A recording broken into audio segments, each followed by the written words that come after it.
آپ مجھے بتائیں کہ آپ صلی اللہ علیہ وسلم کا روزہ جنت ہے کہ نہیں ہے؟ روزہ جنت، جنت ہے نا. جنت. اس میں ساتھ میں دفن کون ہوئے؟ ابو بکر اور عمر رضی اللہ تعالیٰ عنہما. آپ جو یہ کہہ رہے کہ انہوں نے احمد یہ جو ہے نا آواز اونچا کیا اور یہ کیا، یہ اپنے آپ سے جو آپ بنا رہے نا جو ہے نا مضارع کا صیغہ آپ ماضی میں لے رہے ہو. اور آپ کبھی تو مجھے ایک بات بتاؤ، رسول اللہ صلی اللہ علیہ وسلم کا جو روضہ شریف ہے، ما بین قبری و منبری روضۃ من ریاض الجنہ، یہ نبی صلی اللہ علیہ وسلم کے وفات کے بعد جنت بنی یا ان کے حیات میں بھی جنت تھی؟ آپ صلی اللہ علیہ وسلم کا روزہ جنت ہے نا. اور میرے سوال کا جواب دے دو، یہ ان کے وفات کے بعد جنت بنی ہے یا ان کے حیات میں بھی جنت تھی؟ آپ بتاؤ، چلو آپ بتاؤ. نہیں تم بتاؤ نا، میں نے آپ سے پوچھا. تو کہتا ہے مجھے بات کرنے دو، جب اس سے سوال کرتے ہیں سوال کا جواب نہیں دیتا کیونکہ یہ پھنس گیا ہے. اور بھائی رسول صلی اللہ علیہ وسلم نے جو فرمایا ما بین قبری و منبری روضۃ من ریاض الجنہ، یہ انہوں نے فرمایا کہ میرے وفات کے بعد ہے یا ان کے حیات کے میں؟ یہ جملہ حالیہ ہے یا ان کے حیات میں یہ جنت ہے؟ سوال کا جواب نہیں دے گا یار.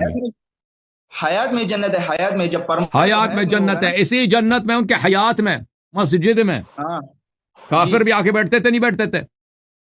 کافر بیٹھتے تھے لیکن منافق آتے تھے بیٹھتے تھے نہیں بیٹھتے تھے؟ نہیں سن لو، یہودی آتے تھے نہیں آتے تھے؟ اے گل سنو، بات تو سنو نا. منافق آتے تھے یا نہیں آتے تھے؟ تو سنو نا یار. آپ دیکھو مجھے آپ بات چھوڑنے دے، پھر میں آپ کو کہوں گا نا. دیکھو جواب دے دو نا بھائی، جواب آپ کو، سوال آپ کو سمجھ آئی ہے، جواب دینا بھائی. منافق آتے تھے یعنی وہ چھوڑ دو، بعد میں آپ کو کیا کہہ رہا ہوں. مجھے آپ یہ بتائیں کہ اللہ پاک کو اتنا حیا نہیں ہے کہ اپنے نبی کے ساتھ منافق کو جو ہے لٹا دیا؟ نعوذ باللہ. ساری زندگی منافقین کے پڑوس میں تھے، ساری زندگی. ومن اہل المدینہ مردوا علی النفاق. اور پھر وفات کے بعد میرے بھائی اب سن لو، وفات کے بعد یہ اللہ کا حکم نہیں ہے. دیکھیں یہ اللہ کا حکم نہیں ہے کہ ابو بکر عمر وہاں پہ دفن ہو، یہ اللہ کا فعل نہیں ہے. جیسے ان لوگوں نے بہت ساری چیزوں کو چوری کیا ہے، اب جواب آپ کو بتا رہا ہوں. دیکھیں اگر آپ کے پاس کوئی حدیث ہے، دیکھیں کہ اللہ اور رسول صلی اللہ علیہ وسلم ابو بکر عمر سے اتنا پیار کرتے ہیں، اتنے راضی ہیں کہ انہوں نے حکم دیا کہ ابو بکر پیغمبر کے ساتھ دفن ہو، تو بالکل ہمارا مذہب ہی باطل ہو جاتا ہے، پھر شیعہ مذہب جھوٹ ثابت ہو جاتا ہے. کیونکہ جس شخص سے اللہ راضی ہے، رسول صلی اللہ علیہ وسلم راضی ہے، اس سے انسان مخالفت کرے، دشمنی کرے، یہ تو کفر ہے.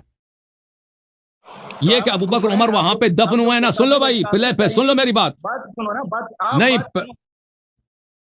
ابو بکر عمر وہاں پہ دفن ہے، یہ اللہ اور رسول صلی اللہ علیہ وسلم کا فعل نہیں ہے. اللہ نے حکم نہیں دیا کہ وہاں پہ دفن ہو جائے، اور پیغمبر صلی اللہ علیہ وسلم نے بھی وصیت نہیں کہ ابو بکر کو میرے ساتھ دفن کرو.